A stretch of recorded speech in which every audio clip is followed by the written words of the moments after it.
I'm Mara, 24, and I haven't spoken to my parents in 19 months. The last thing I left them was a yellow sticky note on the fridge that said, "I'm not a disappointment, you're just blind." That, and a half-eaten bowl of cereal still on the kitchen table. It was 6:45 in the morning. My brother had just been gifted a $55,000 check to launch a tech startup, with a breakfast toast, champagne flutes, and my dad quoting Steve Jobs.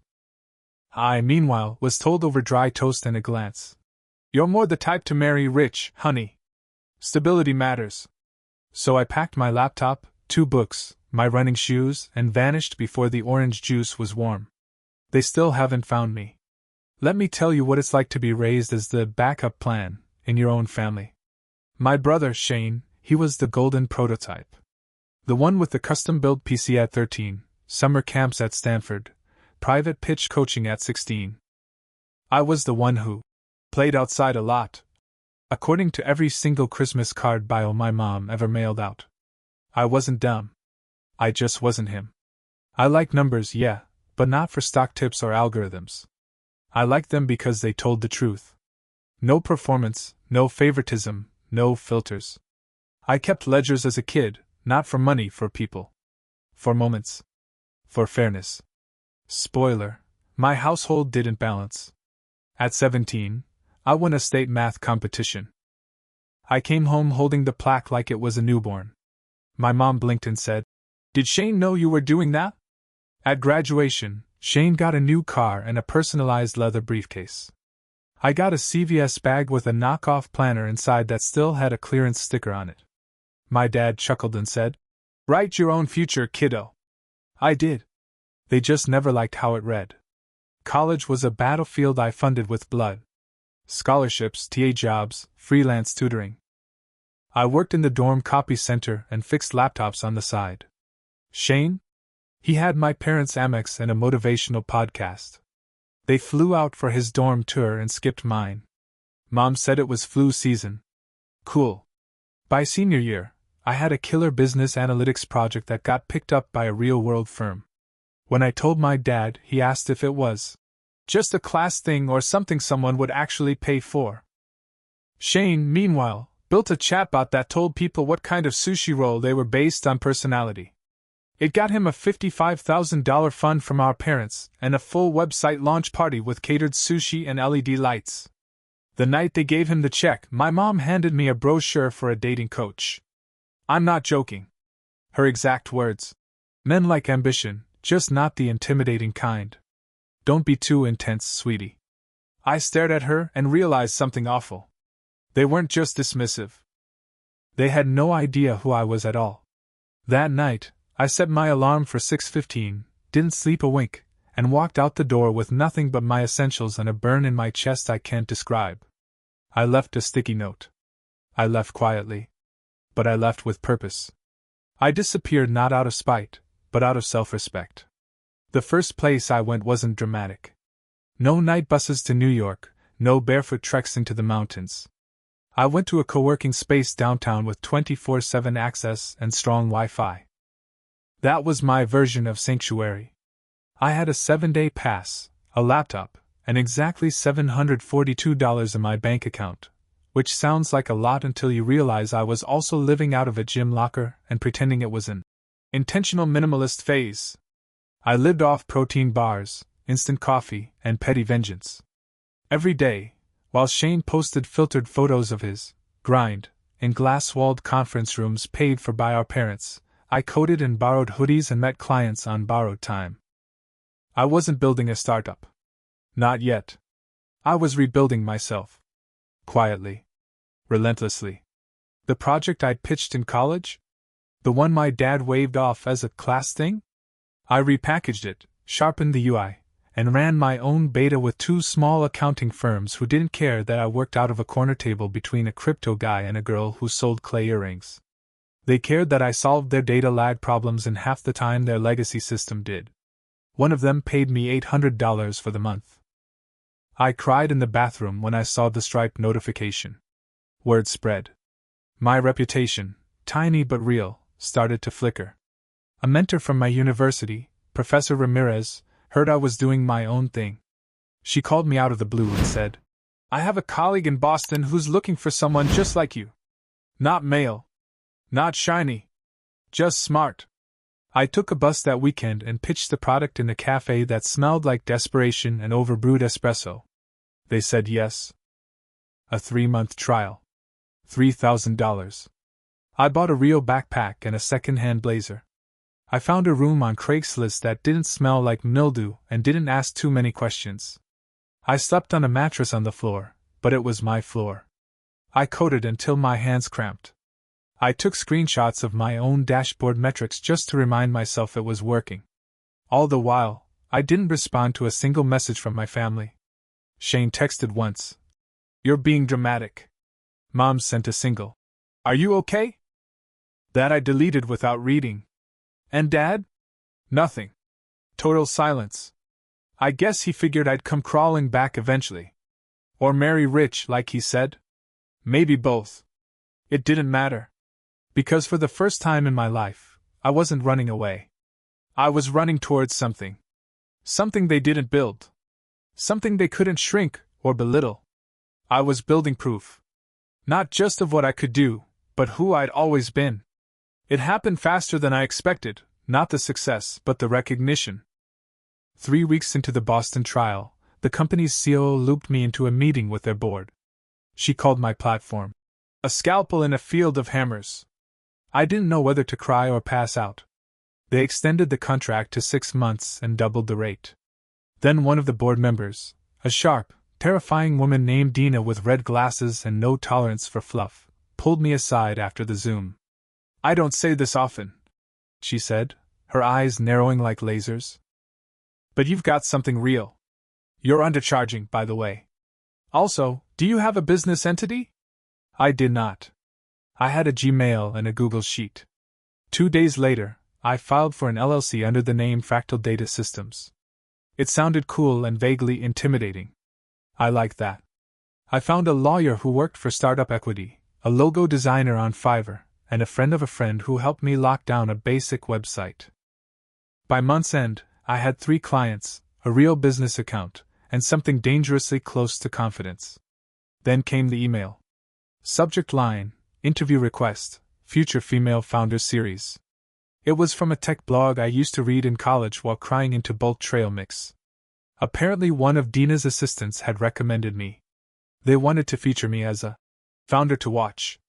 I stared at the screen for 10 full minutes, unsure whether to laugh or scream. The article went live a week later. Mara Walsh, the self-taught data prodigy quietly redefining analytics for small businesses. There was a photo. My face. Me. In my $9 thrift blazer and chipped nail polish. It wasn't glossy. It was real. Raw. And oddly, it went viral. Not Shane viral, with fire emojis and LinkedIn bros clapping in the comments. My kind of viral, quiet shares between founders, late-night DMs from tired women saying, "Thank you? I thought I was alone." Then came the message I didn't expect. "Shane. Mom's freaking out. Saw your face on Twitter. Dad wants to know if you're coming home for Thanksgiving. Also, congrats, I guess?" I didn't reply. Not because I was angry, okay, maybe a little, but because I knew this was the moment they'd start rewriting the story. The one where I was the impulsive daughter who stormed off in a fit of emotion. The one where I found myself, and they always believed in me deep down. I wasn't interested in being folded back into their narrative. I was writing a new one. One they didn't get to narrate, edit, or footnote. Thanksgiving came and went. I spent it eating gas station pie in a WeWork kitchen with 2 other solo founders and an intern named Ben who was too shy to call his family. We watched a bad holiday rom-com on someone's cracked iPad and argued about whether sweet potatoes belonged in pie or not. It was perfect. Back in my hometown, my parents apparently held a dinner anyway. Shane texted me a photo. Just him, Mom, Dad, and an empty 4th chair at the table. "You were missed," he wrote. No caption. No apology. Just that. I stared at the picture for 5 seconds, then deleted it. I'd gotten too used to being someone's symbol. The rebellious daughter. The difficult one. The quiet shame they didn't talk about until I did something they could brag about again. But now, I was just Mara. Business owner. Builder. Fully formed adult whose value didn't hinge on anyone's chair being empty or full. By January, Fractal had landed its first enterprise contract. It came out of nowhere, a regional medical supplier with outdated infrastructure and a new CIO who found me through that tech blog. He set up a meeting, blinked when he saw it was just me on the Zoom, then shrugged and said, "Honestly, you're the only one who seems to understand what we actually need." 6 weeks later, I had $40,000 in the company account and a team of 3 part-timers, all women I'd met through random Slack communities and late-night freelance boards. We called ourselves the Ghost Crew. Because we weren't loud. We didn't pitch on stages. We just got things done and haunted the systems that said we didn't belong. Then, mid-February, I got a voicemail. It was my mom. "Mara, we saw the news about your company. Your father and I, we were surprised but proud. If you're ever ready to talk or visit, the door's always open. I know we didn't always say the right things. I didn't know you were so capable. Anyway, call if you want. We miss you." I replayed it 5 times. Not because it moved me, but because it was so strange hearing my mom use the word capable like it was a discovery instead of a fact. I didn't call. Instead, I sent an email. "Thank you for the voicemail. I'm doing well. I hope you are too. I'm not ready to come home, but I appreciate the message. Take care." That was it. Polite. Neutral. Boring. But it felt like a wall going up with a door I controlled. And I liked that feeling. I wasn't trying to hurt them. I just wasn't trying to please them anymore either. Because the truth was this, I hadn't vanished. I'd simply appeared in my own life, and they didn't recognize what they saw. March hit like a meteor. A Piece in Women Who Build featured me in a roundup of 10 founders under 30 disrupting the analytics space. I was number 7, right above some girl who built a wildfire prediction tool that saved an entire county in Oregon. I didn't feel worthy of that ranking, but I screenshotted it anyway and saved it to a hidden folder called "Proof I'm Not Crazy." Then something wild happened. A rep from Northbeam Capital reached out. Real VC money. A partner named Evelyn who spoke fast, listened faster, and used phrases like, "Your churn prevention model is freakishly elegant." She offered to fly out to Boston. I told her I didn't have an office. She said, "Good. Offices are for cowards." We met at a noisy Mediterranean cafe instead. She stayed for 4 hours. By the end, she'd offered me $500,000 in seed funding and a promise that I'd never have to pitch in heels or explain why I didn't have a co-founder named Brad. I signed the deal 2 weeks later. I called it the quietest power move of my life. That same night, Shane called. Not texted, called. I let it ring. Twice. Then I picked up. "Hey," he said. "Congrats. I saw the investment news." "Thanks," I said. I waited. I wanted to see if he'd say it, the real thing. He didn't. Instead, he added, "You know, Mom and Dad keep asking if you're okay. If you're safe. They're acting like you joined a cult or something." I laughed. Not bitter, just exhausted. "I didn't join a cult, Shane. I just stopped waiting for them to notice I existed." He went quiet. Then he said, "They're scared." "Why?" "Because for the first time, you don't need them. And they don't know what to do with that." I didn't answer. I just sat there, hearing the silence stretch between us like a road we used to walk as kids, now grown over with weeds. "I'll let you go," he finally said. "But for what it's worth, I think what you're doing is incredible." That landed differently. Not because I needed his approval, but because, for once, it felt like he meant it. After I hung up, I walked to the window of my new studio apartment, a real one, with a kitchen I didn't have to share and a mattress that wasn't on the floor. I looked out at the city lights and realized something that hit me like a punch. I had made this life. Every pixel of it. Every late night. Every ignored call. Every tiny yes that built to something real. And none of it, not 1 inch, had been handed to me. The email from my father came in April. Subject line: dinner? I opened it expecting some stiff formality, but it was strangely casual. Mara, your mother and I would like to see you. No lectures, no pressure. Just a meal. You pick the place. We'll be there. I won't pretend we did everything right. But we're trying. And I think maybe it's our turn to listen. Dad. I stared at it for a while. Not angry. Just numb. I thought about the fridge note. About the night I left while they toasted Shane's bright future, and told me to marry rich like I was applying for a coupon. I thought about the years before that. The birthdays where Shane got drones and I got clearance scarves. The guidance counselor meetings they skipped. The job offer I got senior year that my dad waved off with. That's nice, but what are you going to do long term? I closed the laptop and didn't reply. Not right away. Instead, I took a weekend trip. Just me in a rental car and a cheap cabin upstate where the Wi-Fi was bad and the trees didn't care how many clients I had. I made pancakes. I read. I slept without headphones. It was the first time I felt genuinely full. Not accomplished. Not validated. Just mine. I came back and wrote a reply. Hi. I appreciate the offer. I'm open to dinner. I'll choose the place. Please leave business talk at the door. This isn't about my company. It's about whether you want to know me. Mara. We met at a small Korean barbecue spot I loved. No fancy decor. No reservation needed. When they walked in, my dad looked like he'd aged 10 years. My mom wore less makeup than usual. Neither of them hugged me, thank God, but they sat down without making it weird. That alone was progress. The conversation was awkward at first.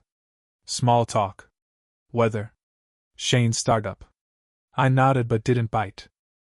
Then my mom took a deep breath and said, I read your interview in Fast Company. I raised an eyebrow. She smiled faintly. I had to Google what some of the words meant. But it made me cry. My dad cleared his throat. You were always this smart. We just didn't know how to see it. I didn't answer right away. I didn't trust it. But then my mom added something I didn't expect. We made a mistake. Several. You don't owe us anything. But if you ever want to rebuild something, slower this time, we're here. And I believed her. Not because the words were perfect. But because, for the first time, they weren't trying to win me back. They were just showing up. Dinner ended with no big speech. No dramatic hugs. Just a check split 3 ways and a quiet walk to the door. As we said goodbye, my dad turned and said, By the way, we found your note. I froze. The one on the fridge, he said. I kept it. I blinked. Why? Because, he said, for the first time in my life, you said something that made me stop and listen. A year after I vanished, I stood on stage at a small but packed Founders Summit in Chicago, giving a talk titled, You Don't Need Permission to Matter. I opened with a story about a fridge note and closed with a screenshot of my striped dashboard, not to brag, but to prove that clarity can be more valuable than capital. Afterward, a line formed. Young women in bootstrapped blazers. 2 single dads with side hustles. 1 high schooler with a notebook full of app sketches. They didn't want autographs. They wanted reassurance. Proof. I gave them that. I told them the truth. You don't need to be loud to be real. You just need to keep showing up. Later that night, I returned to my apartment, now larger, with real art, a soft rug, and windows that overlooked more than just alleyway trash cans.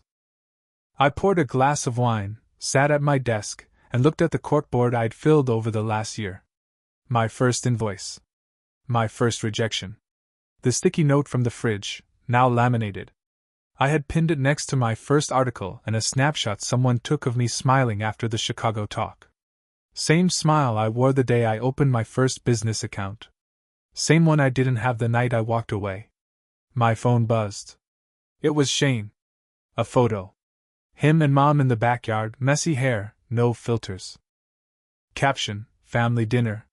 Something's missing. Want to fix that? I stared at it. Not with resentment. Not even hesitation. Just choice. I typed back, maybe. I'm not missing. Just taking my time. He hearted the message.